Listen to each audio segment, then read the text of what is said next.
Hello? I wish I was a little bit taller. I wish I was a baller. I wish I had a girl who looked good. I would call. G'day, ballers, and welcome to the Ballr NRL SuperCoach podcast. My name's Jono, the coach of Hungry for More. We are into the round 17 Team List Tuesday, and we're at that point of the year now where we are very much out here truly trying to help people with the run home and starting to focus a lot of our attention towards not just the round 18 major bye, but how we can best position our teams for a strong finish to the year and get the edge over the opposition. With me to do it are a couple of SuperCoach experts, as always, introduced by overall season rank. And that means our first guest tonight. We've only heard from him a few times this year, but his team is absolutely flying, sitting currently in spot 450. He is the king of the Rugby League eye test and the coach of CMac Shark Attack. It's CMac. How are you, mate? Very good, Jono. Thank you very much for that intro. That was lovely. I do feel a bit like the forgotten contributor this year. I've just been so busy, so much going on in life, kids and all the rest of it. It's doing my head in a little bit. So I'm very excited to be on tonight. Very pumped.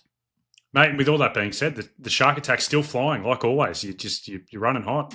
Yeah, going pretty well. I sort of dropped back, but then had a huge week a couple of weeks back and sort of shot me back up there. So look, in the top 500 at the moment.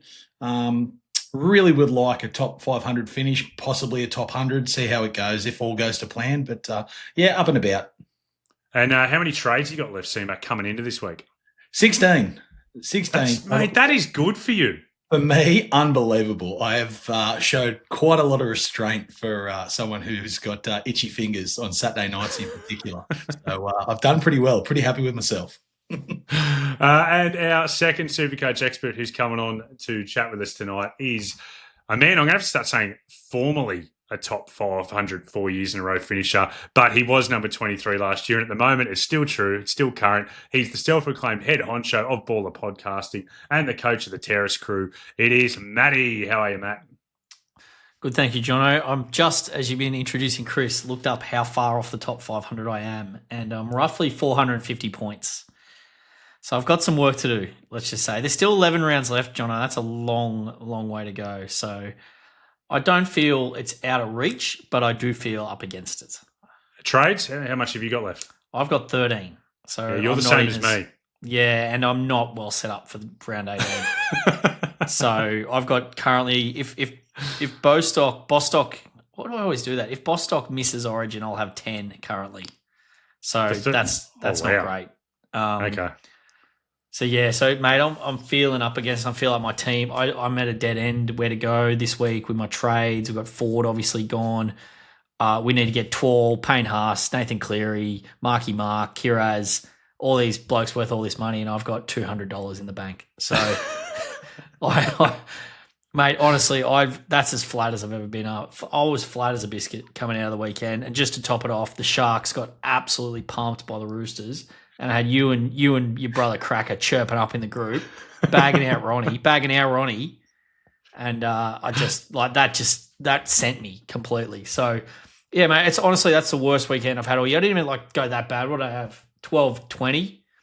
Not good, but not terrible. I dropped 800 spots to 4,400. Flat as a biscuit, mate. Flat as a biscuit. Well, Matt, let's hope you can fire up tonight. CMac, I remember pre-pod in the green room, Matt said he was going to be short and sharp tonight. He's gone a minute and a half just from how you're going. Yeah, wouldn't want to stop watch on that. That was a good intro. I don't know. It's kind of just pouring out of me, Jono. This is a support group, right? I need the Ballr community to rally around me. CMac, question for you. Matt said he's 450 points out of the top 500. He's also 600 ahead of the Tubes pods. CMac, is he more likely to finish? Right. Is he more likely to finish top 500 or behind Tubes? He didn't paint a great picture just then with trades and setups. So look, Tubes is very, very good at coming home like a freight train. So it could be that he takes out the Ricks Trophy this year. Oh, that would be an absolute scene. I'd love that. It'd be like the scenes in Bonnet Bay at the Ricks family home would be like the scenes in New York after the Knicks won the championship if Tubes gets the Ricks championship. What about he hasn't got a shout out on the pod lately? I spoke to the Podfather the other day. I know Tubes gives him a bit more of a shout out on the Sunday snap. I'm like, how you going? He's like, oh yeah, I'm hanging around there. Everything about 900. I'm like, oh, that's pretty good. And he's like, oh no, 400. Oh, flying. I don't know how he went on the weekend. He brought in Edwards, but yeah, I don't know. Shout out to the Podfather anyway. While we're in the spirit of giving shout-outs, let's give a shout-out to Rowan's Rebels, coached by Owen, who is still first overall, although the gap did narrow a little bit over the weekend, but hanging on strong. Hopefully they're well set up for the run home as well. And Matty, bit of baller stuff. The website's fantastic. You're in there writing articles, you're doing videos, you're writing scripts. The match centre is absolutely flying. How's it all going on the baller end of things? Baller's good, mate. Just on the baller league quickly, just going to keep going a bit over here. We've got 1, 2, and 5 overall now are the top 3 in the ball league. So incredible. Big shout out to Mick, good friend of the show, he's getting a few mentions later. He's up to 5th overall, shine bright. So that's awesome. We're pulling for him to bring home the prize. Hopefully you can chase him down, obviously, Jono, but beyond that, we're cheering for Mick. Baller, mate, going excellent. The match center's on fire. We're doing some further polish on that. We're just trying to get that out. There's going to hopefully be some cool stuff on socials going out as well, which people will see in their feeds. We just want to get as many people along to the site as we can. It's going bananas though, mate. We're getting it's like 10,000 of you legends out there a month coming onto the site. So just fantastic. Yeah, loving the ball, loving the match center. That commentary you mentioned on the snap, but yeah, how good is it? It's always, unless you see something you don't want to see. Otherwise, the commentary, the timeline is absolutely it's seriously a great. The aesthetic is pleasing too, like the Yes. red and green, and yeah, it's very nice. All right, well, fellas, at the top of the show, I promised that we're going to start to help people with the run home, and we do start to turn our minds to that as we get towards the end of the major buy period. And for tonight's Ballr Blueprint, we want to start off by looking at who are the ideal centre wings for the run home. So who are the guys that you really want in your team that can make or break? Because centre wing really is that spot where people can target matchups, they can target certain runs, and this is where you can really make up a lot of ground. And I know for someone like myself, boys, I'm holding on to a couple of guys, maybe 2 or 3 of them who were really good for me over the buy period, but I don't really like as much as some of the other guys who are available, but might be stuck with them. So we're going to really look at who are the priorities. So Ballr Blueprint, ideal run home, centre wings. Matt, starting off, you've crunched some numbers. You've looked at some baller projections for the rest of the year. The first one on the list, the highest projected player for the run home on average is Herbie Farnworth, who is projected to average 91.3 for the run home. Now, Herbie, pretty much everyone already owns him, so I don't really think we need to analyse him too much. It's just a case of what weeks do you captain and vice captain him when it comes to Herbie. CMac, I'm imagining no pushback at all on Herbie being the number 1 ranked baller player. Absolutely zero pushback. He's unbelievable. That wonderful 135, I think it was last week, or the big buy round where he was unbelievable. Gets the chooks, yeah. Yeah, it was so good. He's amazing. He's number 1 for sure. Matt, the next one on the list that Ballr have got as the second highest projected player for the run home is Tommy the Milkman Jenkins, who has a projection of 86.1. Are you a Jenko owner, Matt? Yeah, I bought him in at Magic Round, Jono, and I've been very pleased so far. That's despite 2 low scores of 52 and 47, but they were split by that beautiful 148. Panthers have the buy in 19. That's the only thing to be wary of. But from there, he should be coming home strong rounds 20 to 27. They have a very nice run in. They only play from the top 8 in that period. The Wars and the Roosters, all the rest are against bottom 8 sides. I think, if you could get Milk this week, but probably you're eyeing him off as a target for around 20. I think I'd happily get him this week or even in round 18, Matt, because he's the kind of upside player that could hurt you in round 18 as well. So I think you've got to look at your 19 numbers. It's the Dragons and the Broncos, the other 2 teams in the bye. But I think he's fine to bring in this week or next. He's not getting any cheaper before then. He's got to be 47 this week. If he has another low one, he might drop a little bit of cash come around 20. But I mean, you're going to want him for that round 20 game at home to the Broncos anyway. So yeah, I just don't really see a world where you're not getting the Milkman in. Next one is Mark Nawaqanitawase, who has a run home projection of 84.4. CMac, what we've been seeing Mark do this year over the last run of games, obviously he had the stretch out for injury, but before that and since he's come back, he's a legitimate target for the Roosters in a lot of the way they run their backline plays. He's so good. So he's had, I think he even had a couple of injury-affected games as well along the way. So he's just absolutely flying. The Roosters are obviously a very, very strong side. He is in for some attacking points on the run home. The Roosters are going to go really well at the back end, so I love Marky Mark. I'll be targeting him at some point. I think he'll probably get a rest after Origin 3. You reckon? I do. The Roosters haven't rested anyone yet, and off the top of my head, I think it was an easier fixture, and I think they might, because they've had the Sharks and the Storm previously post Origin, so I think they might get the Eels in 19. Yeah, I envisage he might be getting a rest that week, but apart from that, must have. In my Given opinion. that, Chris, if you think he's getting a rest, would you put off buying him this week? I wouldn't buy him this week, no, because I think, Wow. like I said, I don't think he'd be playing 18-19, but I've got to find some cash, but I want him later for sure. The other tricky thing with that CMac about not buying him this week is the price. He's got a break even of 6. So if he comes out and busts out another big 120 score this week, he's going to be very challenging to bring back in at nearly over 800K. So I know what you're thinking, like with the rest, and obviously he's going to miss round 18, but you also, this time of year, we got to factor price. Price starts to become relevant. There was a period there where we were almost saying like, price doesn't matter. There's so much money around. That phase feels over. So well, truly. And I probably hadn't taken that into consideration, to be honest, Jono. But that is something I'll be giving serious thought to, probably before the weekend. Jono, I just want to stop us there. So those top 3, I think they're the only 3 non-negotiables.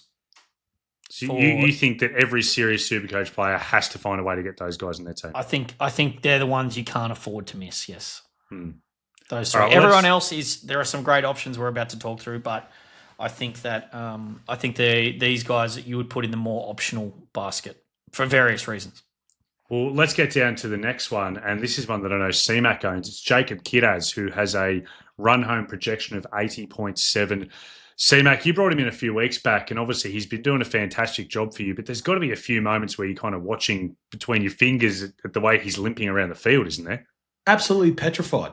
Absolutely petrified everywhere. Honestly, twice a game, I think he's gone, like proper gone. I'm like, oh no. And then you look down, he's just accumulating points non-stop, busting tackles, work rate's unbelievable, even though he's limping around for 45 minutes.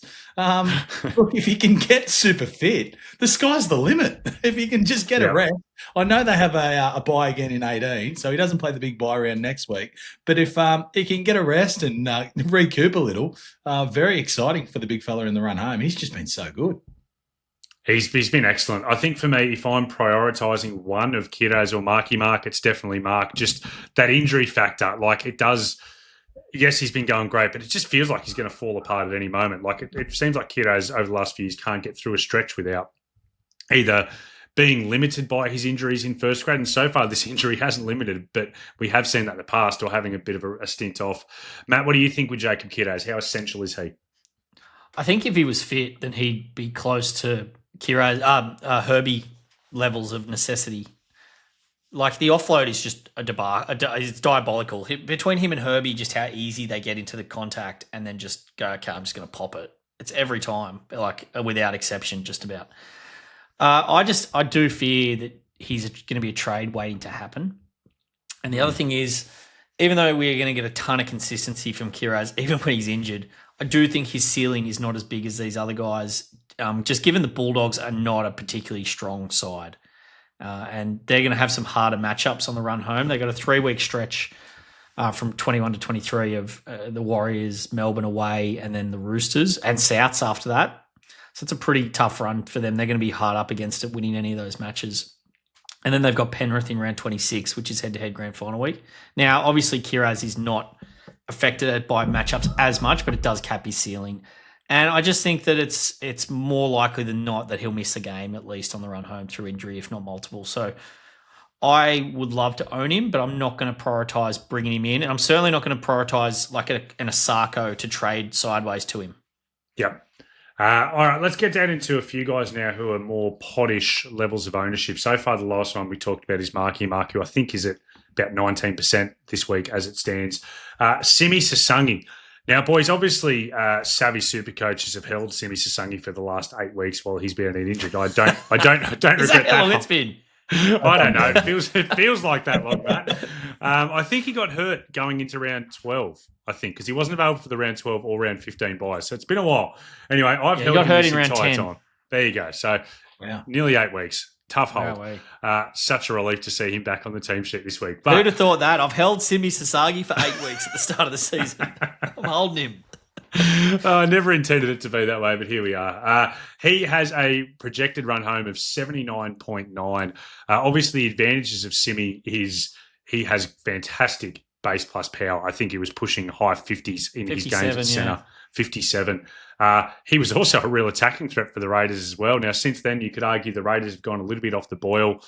Matt, what do you think of Simi? Is he one that you're eyeing off to bring back in? Obviously, he has that handy duel, which is nice, particularly for people who own James Walsh as well. Yeah, the duel is incredible this time of year. Even without it, just being able to flex around with trades. There are a lot of duels floating around, like front row, second row, 5'8", second row, 5'8", centre per due for those true believers like me who are holding him down to 300K. Just gives you a lot of flexibility, and I love that.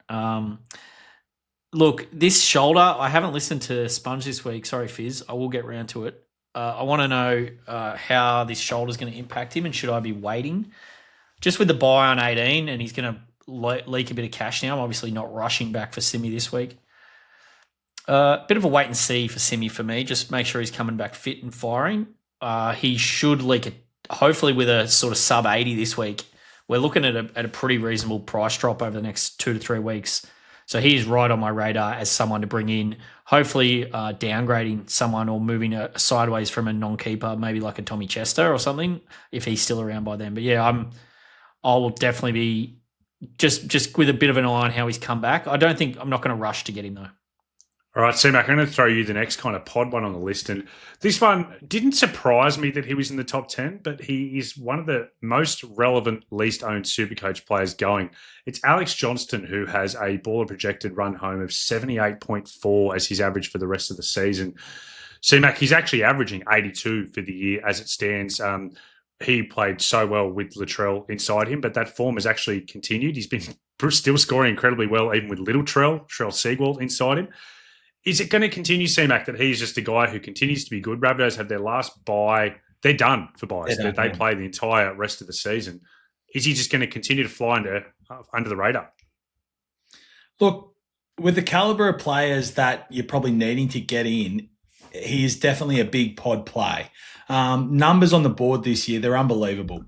I'd like to say I can't see it continuing, but we're talking about the greatest try scorer of all time. So I'm sure it will. I just can't bring myself to do it. I just think the floor for AJ is just too low compared to these other guys. There is no doubt the ceiling's there. He's a try-scoring machine. He's going to have Latrell Mitchell inside him at some point with Cody as well on that edge. So the points will come, but in a tough game, I just worry about that floor. So I will be avoiding, but seriously, he's going to score a bucket load of tries on the way home. Yeah, I think he's one that you could get at the right time, pair him up with the Latrell, maybe when the Latrell's back and his price drops, we try and get the double, and that would be a huge pod stack for the run home. Matt, the next one, Ronaldo Mulatalo. This one did surprise me a little bit. He's got a projected run home of 74.1. What is the model liking about Ronnie so much, do you think? Well, the model, much contrary to popular belief, Ronnie generally has pretty good base power. He has dropped to 26 this year. I can't speak for the model, but it does have a history. I think it's just the upside and the draw. Sharks do have a very friendly run home. Really nice draw. When they play, they've still got to play. They don't have any. I'm just looking at it now. They have the Knights at home, but other than that, it's all bottom 8 teams. They're Manly. They got Manly away, so pretty tough. But I think it's a draw, Jono. To be honest, and we know that left side's very potent for Ronnie. So yeah, look, it's pod. I wouldn't be bringing him in personally for I'm not going out of my way. He'd have to be cheap. Yeah, look, and I'm gonna. Kaolito is also on the list. He's behind. He's actually number 9 list with a run home average of 73. I just want to quickly mention for Ronnie and Kaolito, this is their run from round 23 to 26. They go Dragons, Raiders, Titans, Eels. That is about as good a run, obviously. It's red hot. It's fantastic. I actually think that's probably the bottom 4 teams in the All right, I'm buying Ronnie. You talk me into it. Just a spike cracker, mainly. I am not trying to put anyone on Ronnie. CMac, what are your thoughts on these Sharks boys? I can raise that because all of those are day games as well. So Cronulla on the run home play 7 out of 10 day games. And like you said, against weak opposition, that's Cronulla's meat and potatoes. They love their day games. So I really like them both. I lean out of those two, Kaoliro. I just think the pedigree is there for him. And if they give him some early ball, surely it's going to happen at some point. He's also at the price now. You're downgrading probably some other guys to get there, like even a Tommy Chester, if he's on your list to move on, you're downgrading, which is, that's a pretty good thought. This is the thing with the model too, Johnny. You asked like the model. The model will definitely like his ceiling. Like it's based off the average of those games. So like even though Ronnie's floor's lower, it's basing that over a sample of a lot of games, this is what he'd average through that period. So he's going to be less than 600K after the next game. So it is an interesting option. Look, Ronnie's on my never again list, but I also find it hard to talk people out of him because when he goes on a run, I've seen it, not for myself, but I've seen it for other people. It can bring a lot of happiness. The next one on the list is Jermaine Asako. He was sandwiched, the meat between the Mulatalo and Iro sandwich. And Asako has a projected run home of 73.4. Look, Asako is one of the most owned guys in all of the centre wing. I think he's not one that I'm going to trade. I have other guys I'd be open to trading. But Asako, I'm going to hold in my team for the run home. Matt, you disagree? You think he's one that you would look to trade out? Maybe. Like I'm not. I'd be open to it. Like he's definitely a guy you can hold. He's got such a safe floor. The goal kicking, he's so far clear in most points for the season. Keeps scoring tries. I'm not going to be going out of my way to sell him, but we are going to get to that point, John, in round 21, I believe, when the Finns have the bye, where I've got Herbie, Bostock, and there I go again, and Asako. So, look, Bostock's probably the first to go, but I love me a bit of Jackie Bostock. I'm excited for Hammer to come back too into that right side. Trey, the right side killer, just has been doing nothing for poor old Bostock and Asako. So, for Bostako, I should say. So, look, yeah, I think you're probably have to bite the bullet and sell one of them at some point. Yes, I would prefer to sell Bostock. I also own all three, Matt, and I had that round 21 in mind, and I would definitely prefer to sell Bostock. But at the same time, if the money is there and I need to, use that money for something else, then maybe you're right. The last one on the list is a surprising one, although maybe not if you look at the averages, but just one who never comes up on SuperCoach radars. It's Braden Burns with a projected run home of 73. CMac, any strong thoughts on Montgomery? Very good. You've got me there, Jono. No, not particularly. I don't think the Cowboys are going to have a particularly nice run home. I think they're going to struggle a bit. I think they've been found out in the last few games. Braden Burns, I don't know. He's one of Dan's boys, isn't he? I think Dan brings him up. Yeah, Dan loves him. Loves him. I just can't get around it. Look, all those other options I'd have in front of Braden Burns there. So look, he's a sick note. Like he's just too injury prone, and they got to buy around 26. So, yeah. No, thank you. No, thank you. They do have a nice run of games in Queensland, though. They've got a very nice draw. I think that's why that's propped him up a bit here. But yeah, it's hard to bring in young Braden. All right, let's talk a couple of notable omissions from that list of 10 then. And the first one I've got to mention is Greg Marju. Greg, very well owned and has not appeared in the top 10 projected players for the run home. We spoke about it on the Sunday Snapcracker and I. Knights have still a lot of games left. I think they have 7 day games left of their 10 remaining games. And the draw is not too bad. Matt, what do we think about Greg not appearing in that list of 10? Mate, the model has zero faith in Greg. The model is projecting Greg for a 53.5 average on the run home. That's rough. I'm just telling you what it's telling me. No, I don't think you're lying. It just that feels like he's going to have it. Like, I understand he's had a couple of 30s in a row and the base power isn't what we like it to be and what it has been in the past out of Greg, but he's still going to have a couple of big games in there, isn't he, CMac? Well, take out his 131, his 207, and he's had a bang average year. Yeah.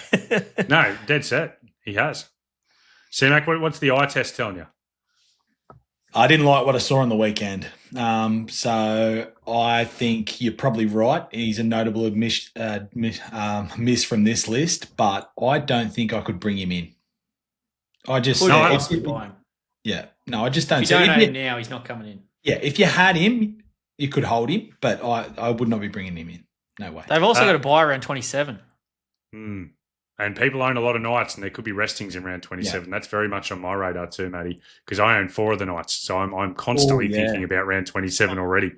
This cash drop, he's so awkward for owners though now, Jono, because this cash drop is a nightmare. Like he's already shed cash, right? He's got a B of 168 this week.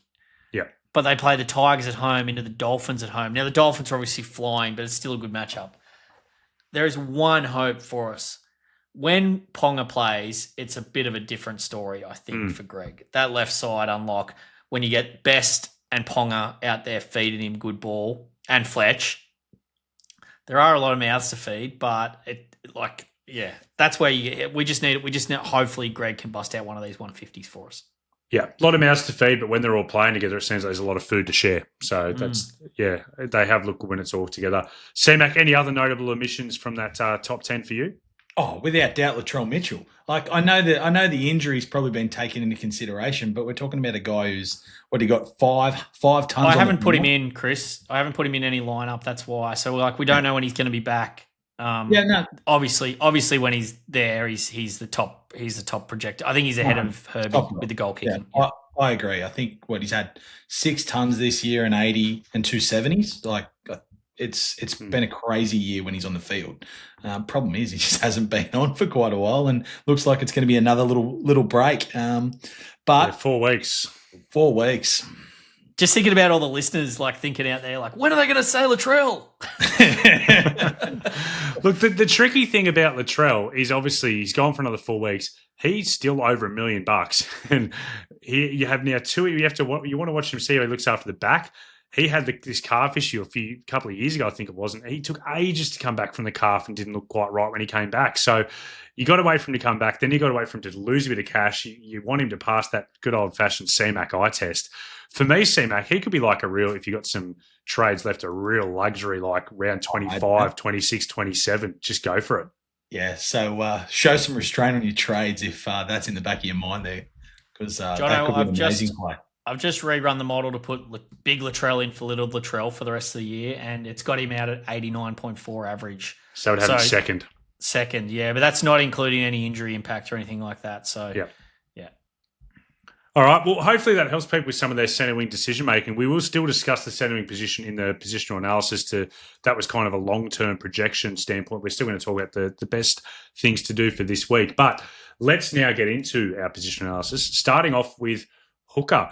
And CMac, Ollie Pascoe has thrown a few Supercoach's plans up in the air with his 29 minutes on the weekend. Now, unlike Matt, I did listen to Magic Sponge, shout out friend of the show, Brian, the NRL Physio. And he said that it doesn't seem like, from what he saw and what he's heard, that it was injury-related. He thinks it was just a tactical change with Pascoe looking pretty buggered with a lot of big bodies running at him. What do you think, CMac? Are you going to be patient and give him some time to see if the minutes bounce back, or is this a no-go zone? Look, I'm not an owner, so I'm not too emotional about it. But I read somewhere that in the press conference, Hannay mentioned that it was more a tactical thing and he just looked absolutely cooked. Penrith might have had the plan of working him over in the middle of the field. And while granted, other teams might try that, other teams aren't Penrith. So I wouldn't be too worried. I honestly wouldn't. It's definitely worth waiting and having a look at. I don't feel you're rushing to get anyone else in at hooker anyway. So I think he's just fine. Yeah, look, I think one reason why people are looking to sell, because I actually agree with you, I'm not going to sell this week. The break-even's 82. He's not going to lose too much money this week, and if he does start to lose money, I'm very comfortable nuffing out that second hooker spot. But, CMac, people are looking at Owen Paddy, and I was watching Matt's Team List Tuesday TikTok, Instagram little clip up he does, and he mentioned Owen Paddy as a potential option. Named to start again, 55 minutes last week for 62 points. That included a try contribution, and 41 in base plus power. He did miss 10 tackles as well, so that could have easily been a bigger score. There was a lot of missed tackles in that Storm Raiders game. Matt, you crunched the New South Wales Cup numbers. I'll let you credit where you got those from, because I can't remember when I throw to you. But he averaged 83 points per game in 71 minutes, and that included 5 tries and 6 assists, base power of 51. Matt, do you think Owen Paddy's a serious option? Yeah, credit to Rugby League Fantasy Pro. They do great work. So I always go there for my reserve grade stats. Look, I think Paddy is good. I just can't really fit him, and this is a very team dependent thing because I've got this Finney Nuff at 5'8" at the moment. That's where JC is going to be heading, and then I'm moving Finney Nuff up to hooker. So, yeah, not for me. Look, Paddy's it's such awkward because one, we've only seen this for 1 week. I think that it is going to be a development thing for him. I wouldn't be surprised to see him starting the rest of the year now. That's what I know Danny Boy thinks that's the case. Like, they're gone, aren't they, the Raiders? Surely. Top 8. Would have thought. Looks it. Close enough. Yeah. I think your expectations just have to be low for Paddy. So, there's a chance he goes back to the bench to a 20-minute role and to a 20-point average. So as long as you're happy that you might get a bit of an AE nightmare, I think it's got a bit of potential upside. And if you're banking 250, 300K from a trade that you desperately need for upgrades elsewhere and it suits your team, I think it's quite okay. They're playing the Dragons this week. Well, why not? He's clearly the hooker of the future for the Raiders. So yeah, I think they might pump some minutes into him. CMac, how much do you trust Ricky not to mess with the rotations? Can you be confident that this 55-minute roll sticks? No one's ever confident in anything Ricky does. Not with Exactly. rotations. It changes too often. So, no, I'd be worried. We're Ricky's mates in the media, mate. We're not bagging Ricky. I love Ricky, He likes to fiddle with things. That's all. Correct. He's a fiddler. Ricky loves 20-year it. contract. I think there's a chance it becomes 2 trades at hooker. I do understand the appeal of Pasco down to Paddy opens up 300K, and you're never going to play Paddy for the run home. Obviously, he might be an okay depth man, opens up a bit of cash in your squad. But you know what else opens up a bit of cash in your squad? Nothing him out. Nothing out, Pasco, if that's how you feel about it. So it's not for me. I do agree with Matt, though. There is definitely a world where it works out because Paddy's better than enough. I'd be pretty staunch on that. I'd rather get Paddy than enough this week, particularly at the price. He could work out great. If he doesn't, a small AE issue, but not the end of the world. Yeah, I'm the opposite, but I do think there's definitely a world where it completely works out for people who take the punt. Let's move down to front row forward now. At Jackson Ford, the update came through today, gone for 10 to 12 weeks, very clearly a sell. I want to talk about another guy who people are selling a little bit this week. It's Joe Tarpanay. CMac, his minutes have stayed in that 55 to 59 range. He only scored a 40 on the weekend. I think that also included 11 missed tackles. I mentioned there was a lot of missed tackles through the middle for that Raiders team. He, prior to that, hadn't gone under 67 in his 6 games prior. What do you think about the Tarpanay sellers? Look, I haven't liked what I've seen, obviously, but there's a guy who's probably going to, play Origin, then miss one more game, and he's a similar price. So a sideways move to Payne Haas for me makes sense if you're going, if you're moving on Joey Taps. It might not for the next 2 weeks, or they've got the bye next week. Sorry, Canberra, but for the next 3 weeks. But after that, you want Payne Haas. So why not just pull the trigger now before Taps loses any more money and Payne Haas potentially gets a good score this week and starts that price increase?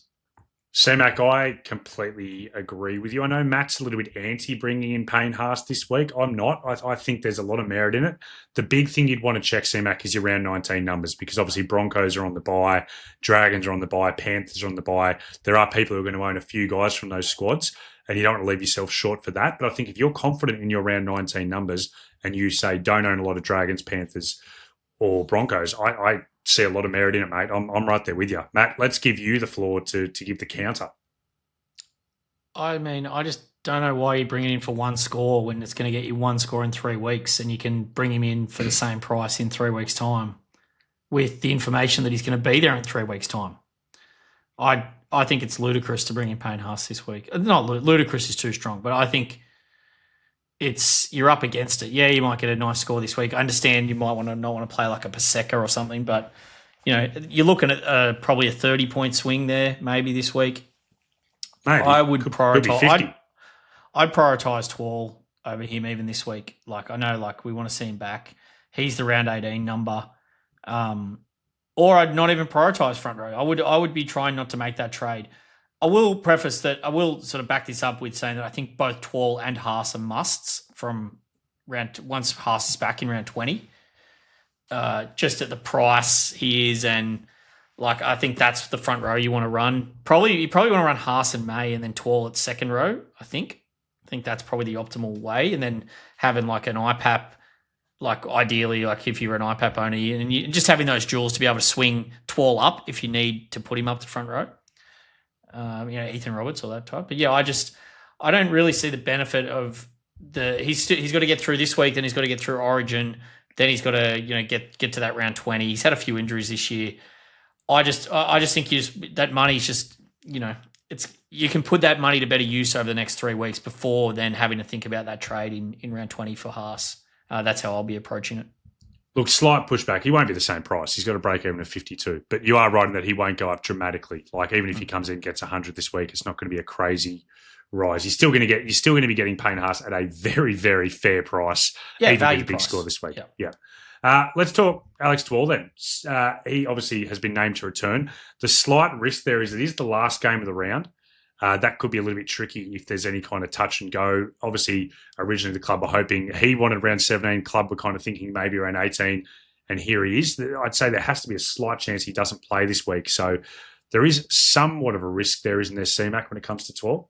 I think there is. It's not as big as other risks we've had lately for that last game on a Sunday. But look, he's pretty durable. Our Twaller. I want to see how he goes. For me, I want to watch at least this week.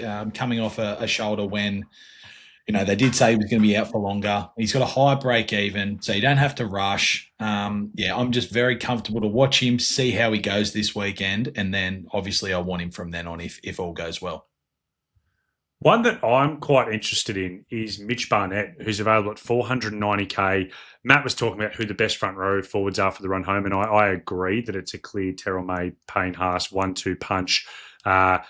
Could this guy be a front row forward 3 at value, Mitchy boy? So just I'll let you give you some numbers from the past when he's been a big man at man. This is obviously with the context of Jackson Ford being out. So Barnett in 2024, he averaged 74.5 in 71 minutes per game across that stretch. He basically proved himself that year as a legitimate SuperCoach option. That did include 4 tries and 2 assists across, I think it was 14 games. So maybe a little bit overs, especially with the tries, but not dramatically so. Matt, do you think Mitch Barnett could be just a good way? Like we talked about cash being hard. Could it be a good way to open up a couple $100K from Jackson Ford or 160K and get yourself a good playable option? Maybe. I haven't really thought much about Mitch Barnett. I've got to be honest, Jono. My starting point at front row forward is I'm reluctant to make trades that I don't have to make at front row forward. Like I said, I've got IPAP, so I think he's just enough for me. Between him and Twal, that's front row 3 for me. I'm reluctant to make these front row trades. I just don't think you'd get enough value out of it. The only reason I can see why you might do that is if you're getting forward down to him, so it's at 160K roughly that you can put towards something else.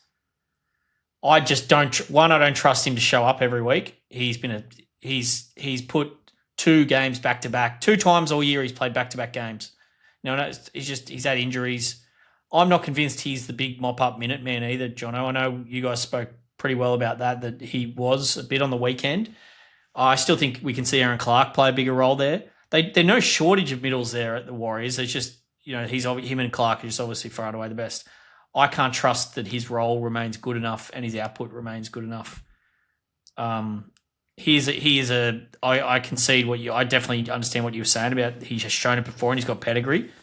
But yeah, I'd be surprised then if he also backs up in 19 to go along with that after Origin, presuming he gets picked again. CMac, what about at exactly the same price? Also 491.6K, the Ho train, Adam Ho with a break-even of -20, looking back to his best. CMac, people are asking the question in the Ballers Only Discord, is Adam Ho an option again? What do you think? As a very happy holder, look. Too good. Yeah, it was so. But Danny Boy talked me into it one pod. Basically, way back before the first buy, and he sold it perfectly in that he did have that ceiling. That's the kind of guy you just want to hold, and it's worked out brilliantly. So Dan gives some pretty good advice at times. That has worked out perfect. Like you rode those cash losses. Yeah. And it's worked out perfect. Now. Saved the trade. He's played some good weeks. Yeah, well done. Worked out really well.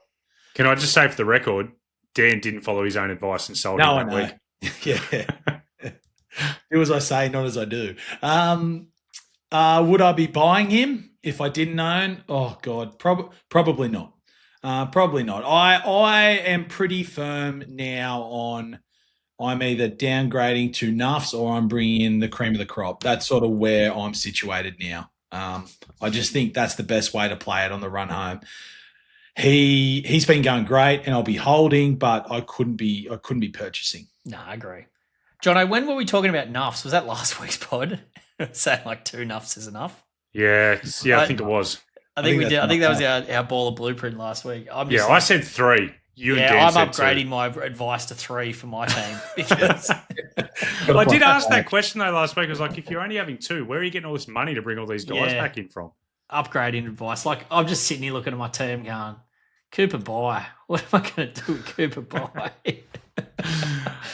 Matt, last one on the front row forward. You asked me to put this guy on the spreadsheet. Curtis Moran. What do you want to say about Curtis? I just want to let everyone know that he's re-signed for 3 more years at the Titans. Congratulations, Curtis. Nephew of Brad. You love him. You bring him up so often on the pod, Matt. What's the go with you and Curtis Moran? Mate, he can sniff. He can sniff a pie. He can sniff a meat. 3 weeks in a row, he scored. Yes. Yeah. So good on him. Let's get down to second row forward, starting off with a couple of potential sells. Helam Lukey is the first one. So he is 662K. Break-even's back up there again at 108. Base plus power has improved the last few weeks after a little bit of a dip. He's got a 3-round average of 65.3.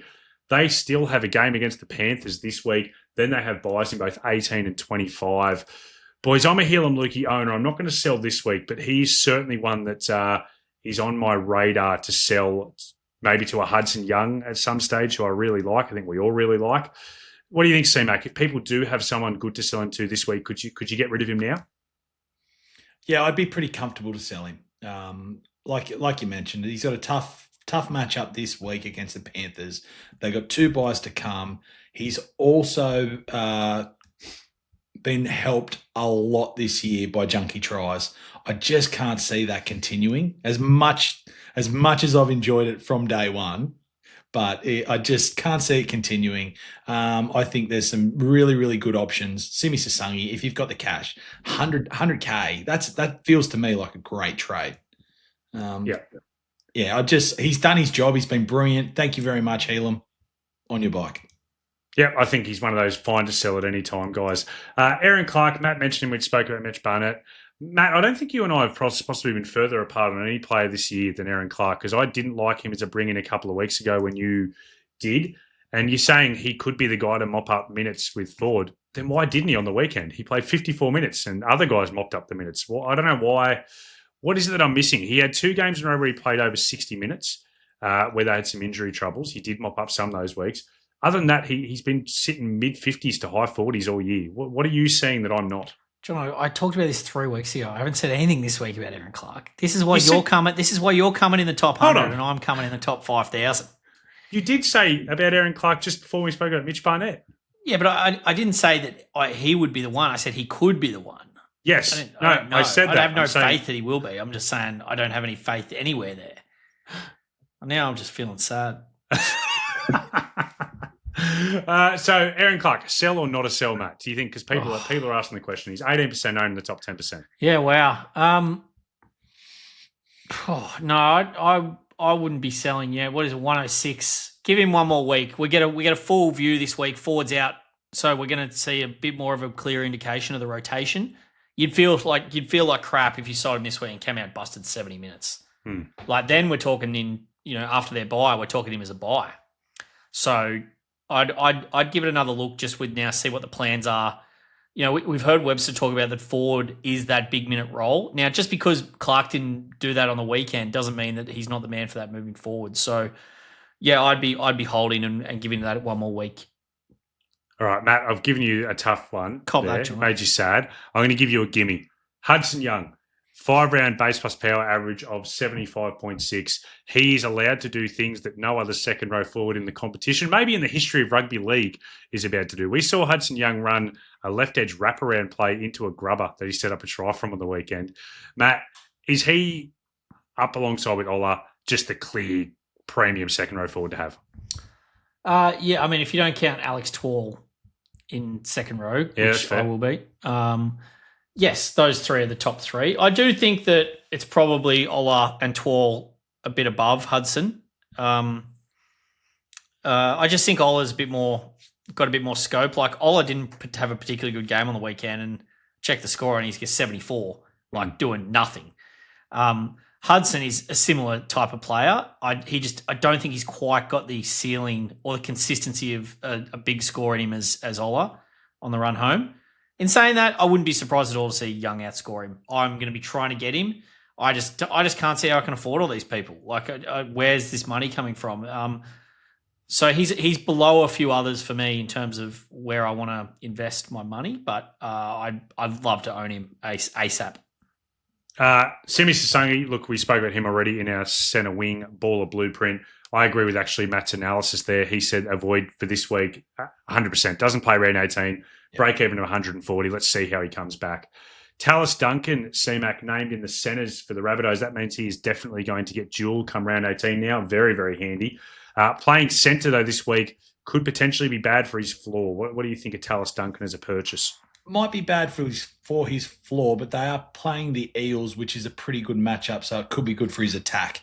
I really like Tallis Duncan. He's he played in the centres the other week and just felt like he did nothing. I think it was round must have been 15. 16. Yeah. And 15. It was 15, sorry. And I feel like he did nothing, and then a late line break, and I think he punched out 80 odd. From centre. So I wouldn't be too worried about it, particularly against the Eels who can get leaky. So I like him as an option. I'm looking at Tallis Duncan this week for Hillam Lukey, actually. That's a trade I'm genuinely looking at. Interesting. Really? Matt, take the floor. Yeah, it surprised me a bit. Obviously, Lukey has a couple of buys, but I'm just looking at the projections here for 2RFs for the rest of the season, Chris. And all I've done is sort of propagate all the rest of the games with the lineups this week. And so at centre, Duncan has a projection of 73 for the rest of the year. So really strong. Lukey has a projection of 74. So just as, obviously he's been getting it done all year, Lukey. He does miss 2 games though, like you mentioned. Duncan misses none. So that is it's not quite sideways, I would suggest. And Duncan getting that duel to then run with Simi or James Walsh is going to be awesome. Yeah, it's interesting to see what happens with Jack Whiten's return because he's not filling in for Latrell Tallis. Like once Jack White comes back into the right centre spot, Duncan is likely to go back into the left edge back row as well. So Aiken back to the bench? Aiken back to the bench through the middle. That's what when they had people fit, that's what they did. So I think that will be the plan. Yeah. What about Tallis Duncan's teammate, Matt, as Mick Ennis calls him, David Fafoida? Rabbitohs, like you said, finished with the buys for the year. He only played 59 minutes in that last game in round 15, but did play 80 in his return game the week before. I'm liking him from an eye test perspective, but I think we want to see him playing 80 minutes, Matt. Do you trust that's going to happen? No, I don't. But I think the value is just a bit too much to ignore for Foyda. Yeah, Buddy McInnes. I was actually Chris said a couple of people at the top of the pod was so good, and I was nearly going to call him McInnes, but I wouldn't do that to you, Chris. Too much respect for you. Appreciate that. David Fafoida. I think he's a great buy. Like $550K. Like this is a value proposition. So if that fits in with a trade, it means you can move him, get him in, free up some cash to get like a Marky Mark or a Twall in. I think Feed is basically the perfect fourth 2RF for the run home in my mind. Yeah, I think people with duels as well, you could potentially do Jackson Ford down to Fafita and open up 110K, which I quite like. The last one on the list is Tony Suka, a.k.a. Booker T. Can you dig it, Suka? He has retained his starting position with Alex Seyfarth moving to the bench. He had 80 minutes for 65 points on the weekend. That was all base, no power. Really? The Tigers played, all base, not a single power stat to Suka's name. The Tigers played 18 and 19.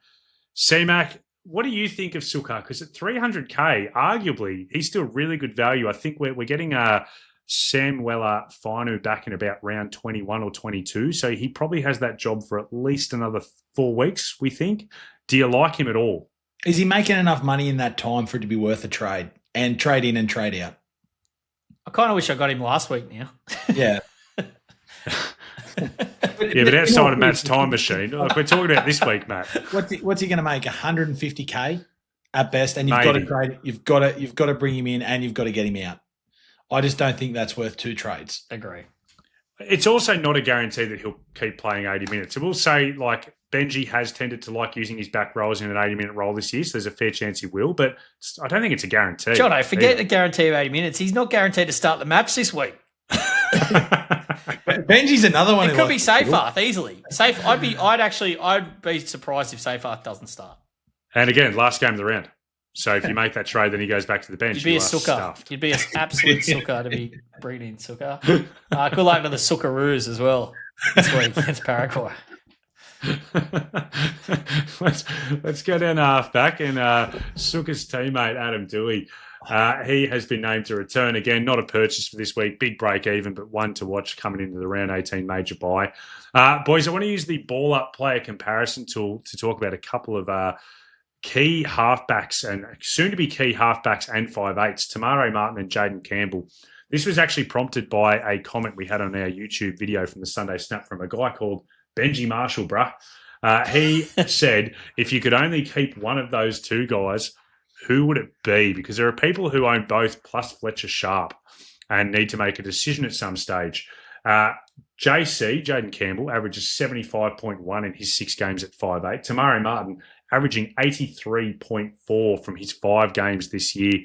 CMac, gun to the head, you're picking only one of those two. Which one would be your preference? Oh, it's a very difficult one. They've both been great, and I think they'll continue to be. I just think based on goal kicking, I think I'd lean Jaden Campbell. I like what I've seen out of the Titans the last couple of weeks. Look like they've turned a corner, starting to play some decent football. I lean JC, but Tamare Martin's been enormous. Yeah, and I thought he looked really, really good on the weekend, like had a proper good NRL game as well. Matt, what do you think between those two? Yeah, JC, for sure. Very confident. Yeah, look, Tamari is a bit more of a matchup. You would never – he's been great. Like, he's averaging 83.4. Like, what a stud. Amazing. He's fought off Metcalf. I don't think there's any doubt about that now. I just think JC, with that run of games they've got with all those home matches, he's matchup proof. You know, it doesn't mean he can't go low, but basically you feel good about playing him against anyone. So, yeah, I'd be keeping Campbell all day there. All right, well, let's drop down to 5'8" and talk about the other one that people like in the position. It's Fletcher Sharp, who is still a great price, 604K. He has averaged 70.8 over the last week, so also really strong. I guess, do you leave him out if you're already owning the JC and Tamare Martin double, CMac? Is Fletcher Sharp the odd man out? I think you mentioned it earlier in the pod, Jono. You've probably got to be wary of how many nights you own, because that's a genuine concern if you're loaded up there. So that's probably worth taking into consideration. So for someone like me who does have quite a number of nights, he'd be the one to miss out at some point. So yeah, scary thought because he's flying. Like he's had a great year, even injury ravaged. I think he's been fantastic. Like on the weekend, scored 2 tries without the line breaks, but looked good, looked free. Start of the year, it took a while to get moving, but he's back now at his electric best in my mind, and they're a good side. So he'll be a hard one to leave out, but I think I will at some point. See, I think of those 3, Tamare Martin, JC and Fletch, I think the one I'd leave out would be Tamare Martin. And it might be unfair. He's got the highest average of those 3 in their 5'8" roles, but there's just a part of me thinking that he can go low. We've seen him go low in previous years when he's had big minute games. Also, I just don't know when I'm playing him on the run home. Like, I don't even know matchups wise when I'd want to play him. Whereas Fletcher Sharp, if I'm seeing the Knights coming up against a really weak opposition, I'm looking to play him in my team. That's just one factor that I have. Matt, any last thoughts on those guys?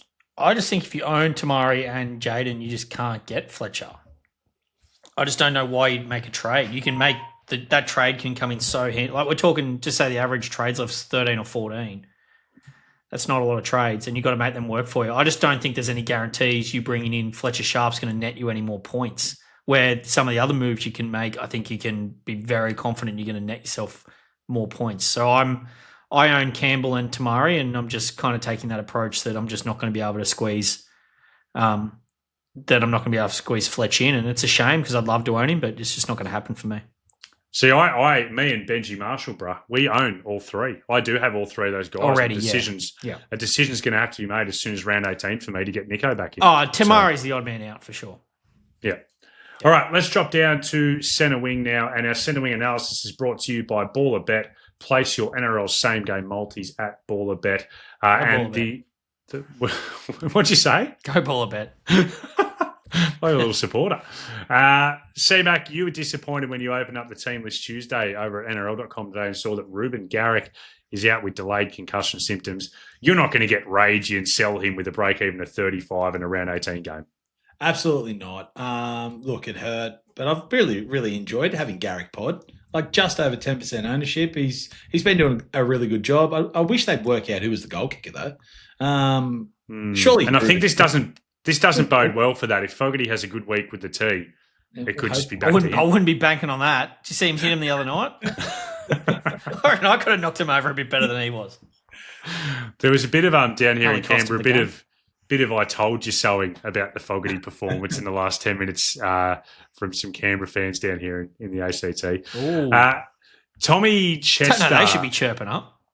Well, yeah, I think it's hurt seeing him go off and go so good when they were also frustrated how he didn't really deliver in big moments last year. So I think it just gave him a little bit of a smirk. Jono, is the Raiders' form correlated with the amount of like Barber mail that you've been getting? I haven't heard anything. I haven't heard boo out of the Barber for about 2 months. You know what's been happening? There's a couple of the boys in the Raiders team coming along as potential Barbers themselves. So I think he's lost a little bit of his player business to players within the teams. Are you going to go visit said Barbers? You reckon I change Barber to keep up the mail? Mate, you would love it. You would do it. 100% you'd change Barber. Mate, my turkey hair is very strict with the conditions that need to be taken to, so I don't know if I'm risking a Barber. Did we talk about your boys taking a hell of a beating at the hands of the Aussies the other week? We did, didn't we? Yeah. Let's get back to the analysis. I think I said Tom Chester's name 2 minutes ago. Tom Chester, base plus power, 5-round average of 43.6. That is now down on his season average of 50.3. And that season average has been dwindling. It was up around 60 over the first 8 weeks of the year, the season average.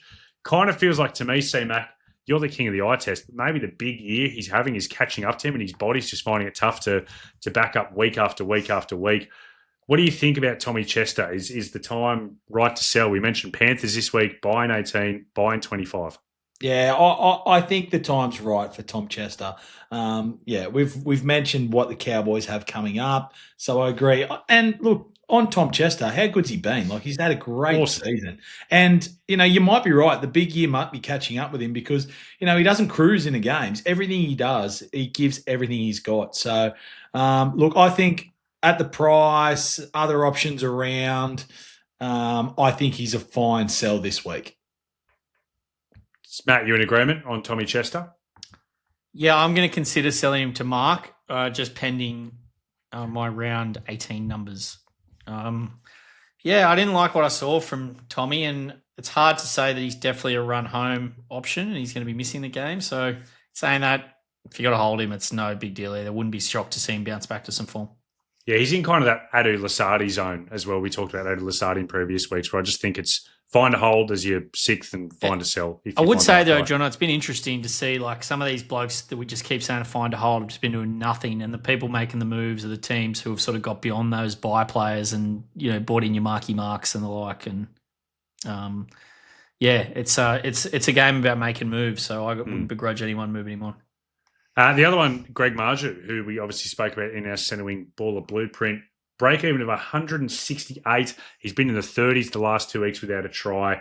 Like we said, 7 of their remaining 10 games are in the daytime, and they do play the Tigers this week, and then he does play 18.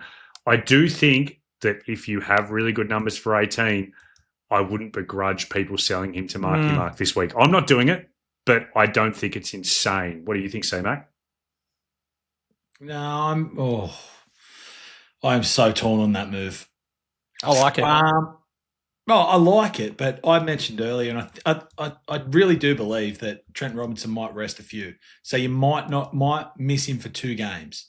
If your numbers are okay for 19, I would honestly keep that in the back of your mind before you make that trade.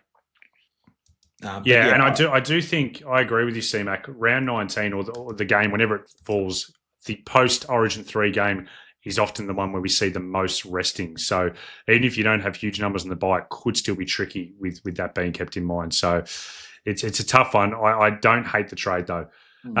Obviously, Trell Mitt out for another month. We spoke about that already. The relevant thing that opens up is Trell Sieg, little Trell.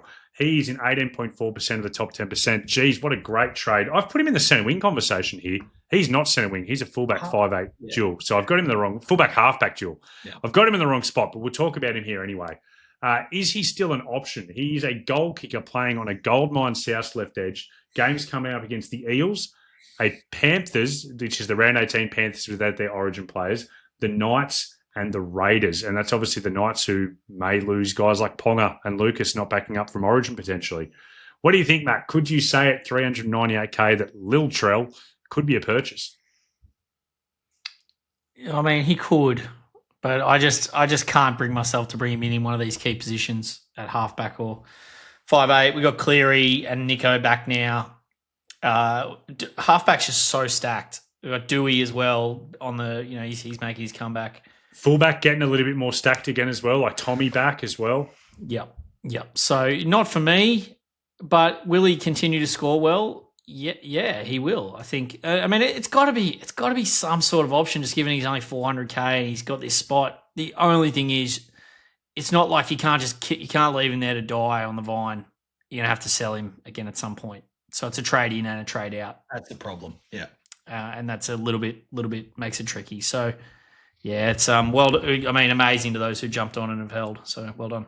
Oh, so good. Like I don't think I could do it again. If he was at centre wing, maybe I could consider. If centre wing, he's in for sure. And I think that's why I put him on the spreadsheet at centre wing because it feels like that's where he belongs. But yeah, but we said that from the start. So I've got the time machine, Jono, and you've got the position machine. Well done. Mark Nawaqanitawase, we kind of skirted around this issue in the Ballr Blueprint topic because we were talking about the big picture. I want to know about the this week picture. CMac, we've had some time to ponder it.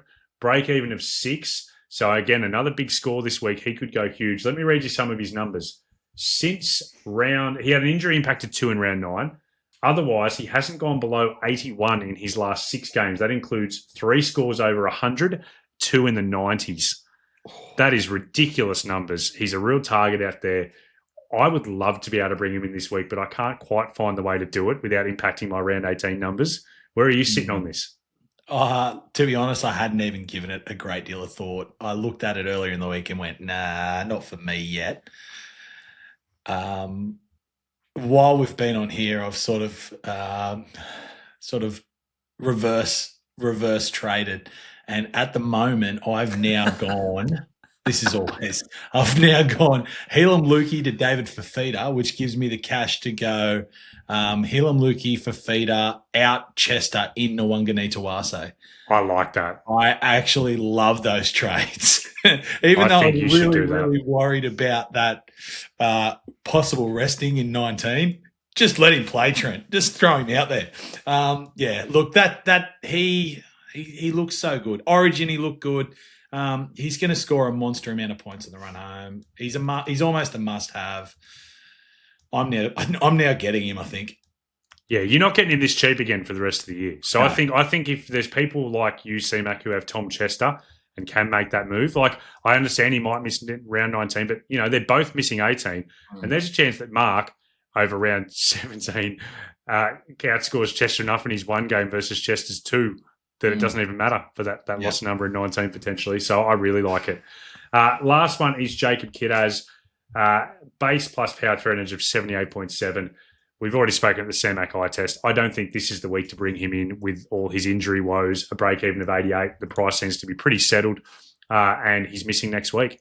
Good Matt, matchup. what is your baller same game multi of the week? Oh yeah, so centre wing. So we this is obviously this segment brought to you by a Baller Bet, and this week's same game multi, John. I'm going to the Panthers, so I'm expecting a big bounce back from the Penny Panthers up there against the Cows. Now we're getting, Jono, some amazing positional analysis on Baller.live from the great man Rugby League Realm. Shout out to Realm. He's dropping an article every week on the positional stats of conceding teams to each position on the field. And I was having a look through this, and it's no surprise, obviously, Milky Jenkins is on fire, scoring tries out there. The other one, though, is the Cowboys are very leaky on that side of the field. So I'm also banking up Blaze Talagi here as well, who has sniffed around a meat pie. So I'm going those two both to score into the Panthers to bounce back and win 13+, and that is paying $6 at Ballr Bet. So very juicy there. And please remember, always gamble responsibly and get along to Ballr Bet. Beauty. Let's head down to fullback.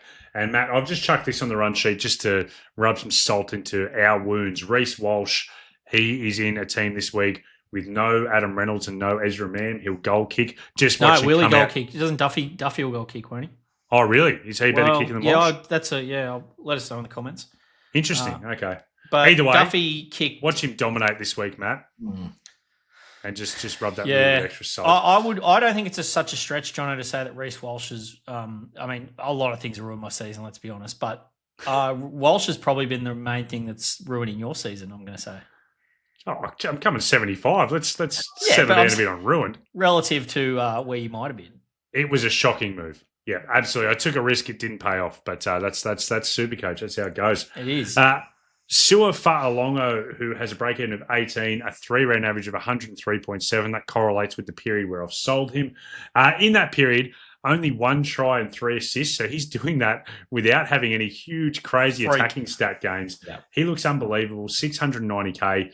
CMac, is he so clearing away in the top 3 fullbacks for the run home that you think people should bring him in if they don't have him?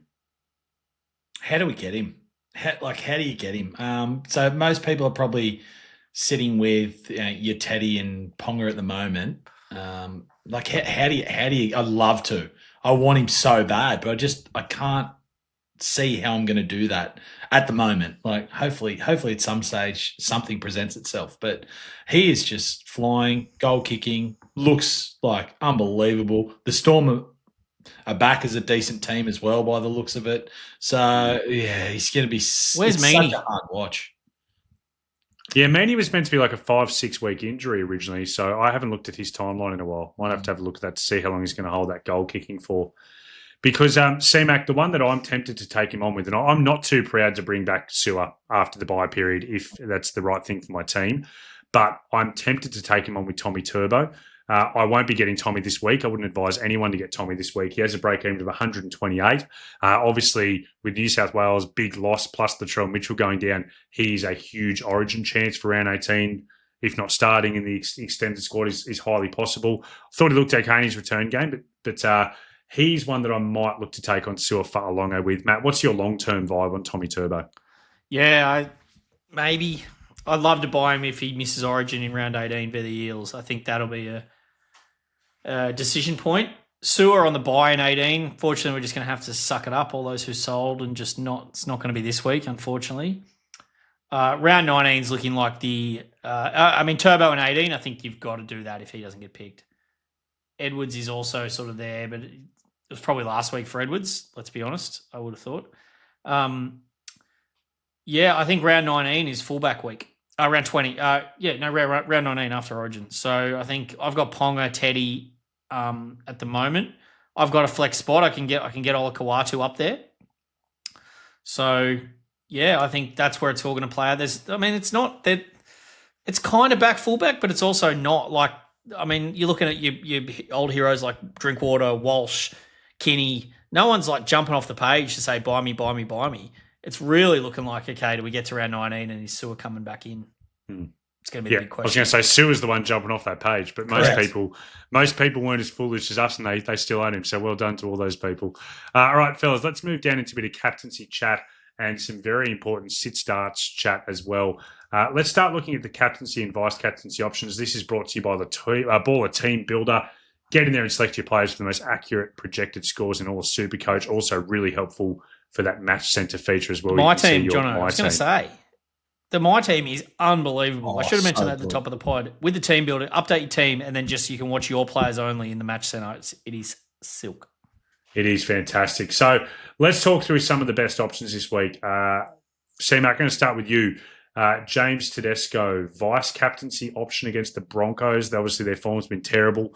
What do you think the chances are you sticking the VC on Teddy this week are? No, I don't think I'll be going near Teddy. Actually, Teddy's probably on an armband ban for me for the season after Magic Round. Yeah. So I won't be going anywhere near Teddy. I tell you what I do like. I know the Bulldogs seem to have tidied up their defence, but I don't mind JC v the Bulldogs as a VC option. I really, really like that as a bit of a pod play. It's very Larry. Oh yeah, that's what VC's there. You can get a bit Larry. You can have some fun with the VC. Yeah. So I really like that. I guess one of the most obvious ones. It's just a case of do you VC or do you C? It's Nathan Cleary coming up against the Cowboys. He has the highest baller projection of the week at 98.8.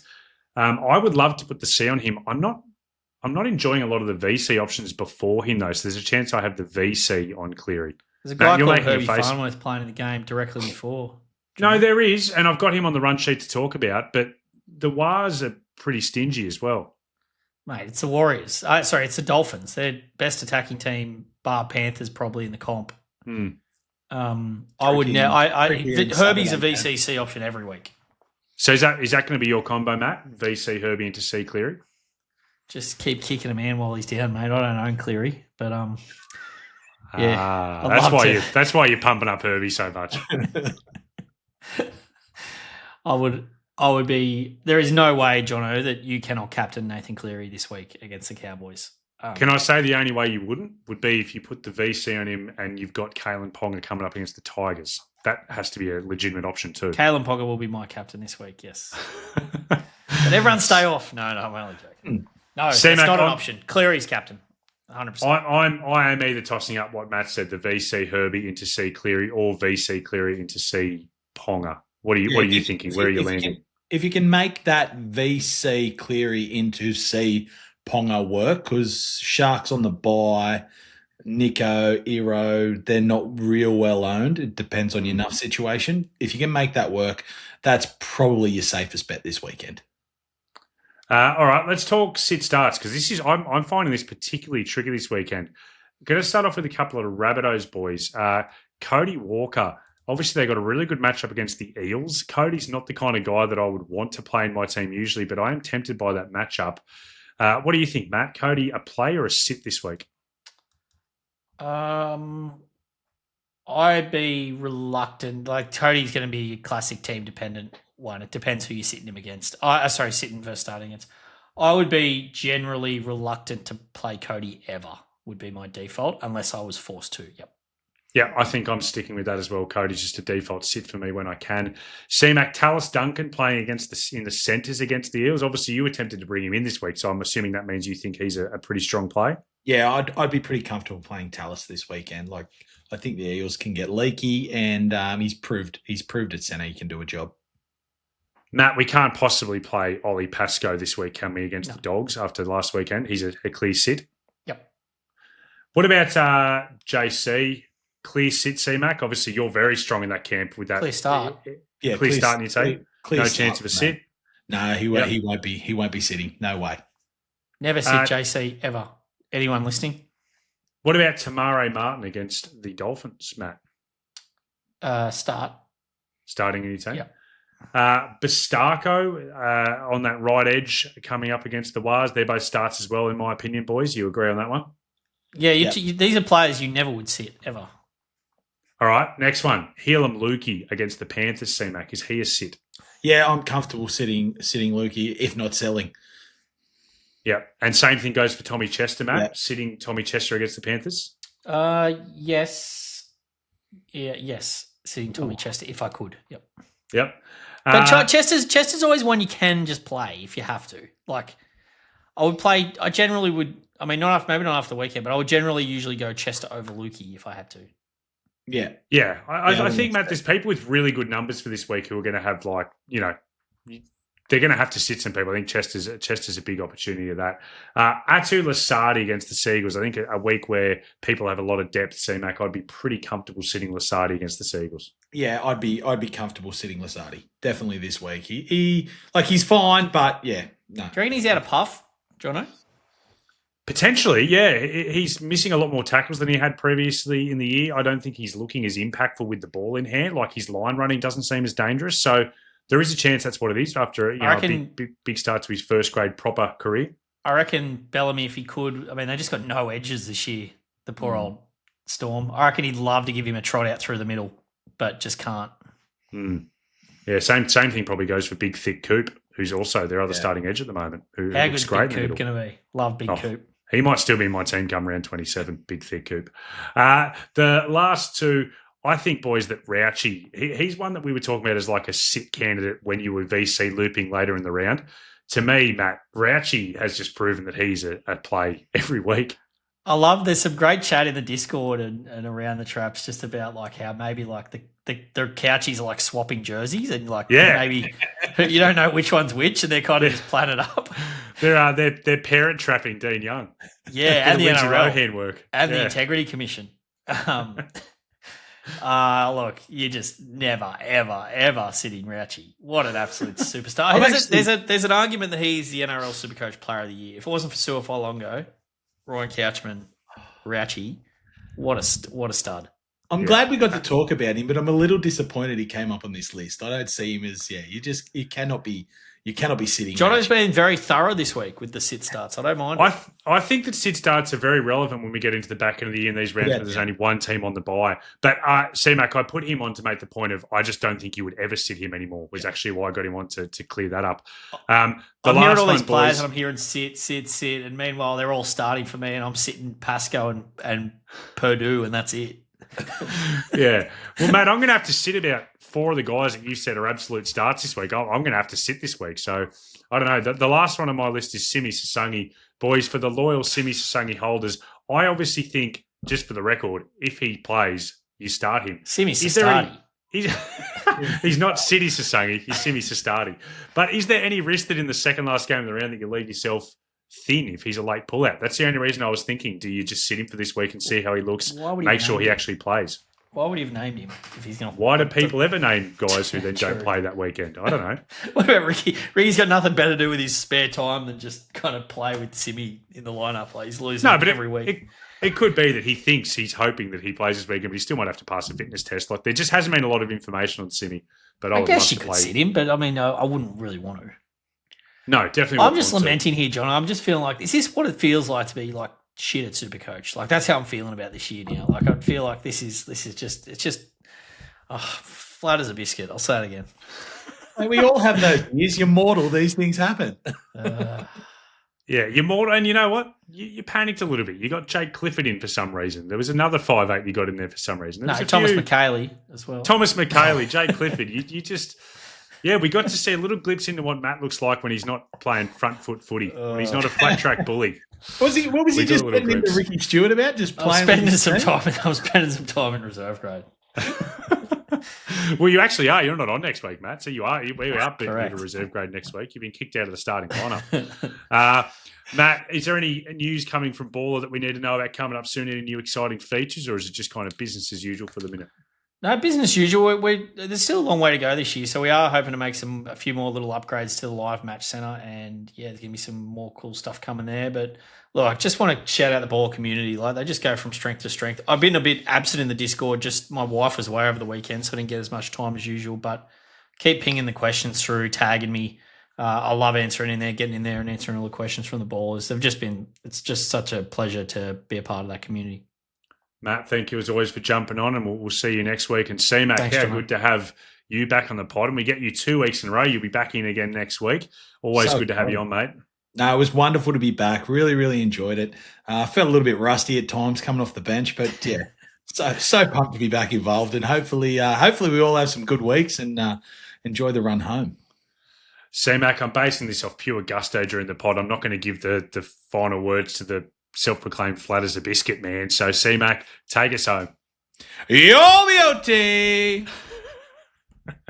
What's gambling really costing you? For free and confidential support, visit gamblinghelponline.org.au.